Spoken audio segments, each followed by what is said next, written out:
Maggi ఏం చేస్తుండవే నువ్వు? ఇంకేం చేయమంటావు మమ్మీ? బావతో నాకు పెళ్లి చేయమంటే నువ్వు చచ్చినా ఒప్పుకోనంటున్నావు. ఇక్కడ నన్ను పెళ్లి చేసుకొని బావని అడిగితే నా ప్రేమ నమ్మడం లేదు.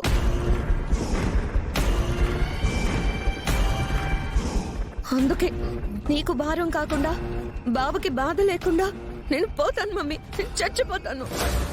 మ్యాగీ అఖిలమ్మ, నీకు శారదమ్మకి మధ్యలో ఎన్నైనా గొడవలుండొచ్చు, కానీ నీ కూతురికి వెంకీ పైన ప్రేమ పుట్టింది. ఆ ప్రేమని నువ్వు అణచాలని చూస్తే ఇదిగో ఇక్కడ దాకా వచ్చింది. ప్రాణం తీసుకునే వరకు వచ్చింది. అఖిలమ్మ, పిల్లల ప్రేమల ముందు పెద్దోళ్ల పగ చాలా చిన్నదమ్మా.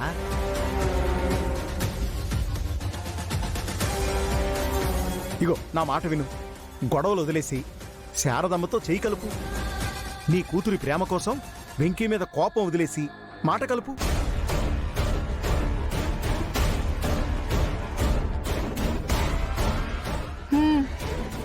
అల్లుడు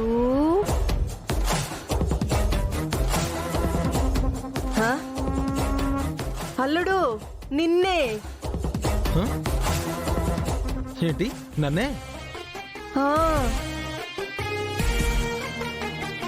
అది పాటివారు. అయ్యో నమ్మలేకపోతున్నాబా. నా కూతురి కోసం నేను తగ్గుతున్నాను అల్లుడు. చూస్తున్నా, నువ్వు నీ కూతురు ఈయన ఎవ్వరూ తగ్గడం లేదు, నటనలో జీవించేస్తున్నారు. అయ్యో అలా అనకు.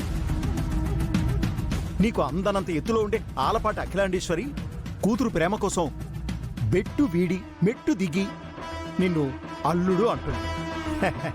ఆనందంగా ఒప్పేసుకో.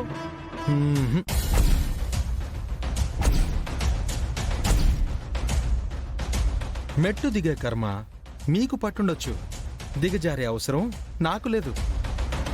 మీ అమ్మాయిని పెళ్లి చేసుకునే ఉద్దేశం అస్సలుకే లేదు.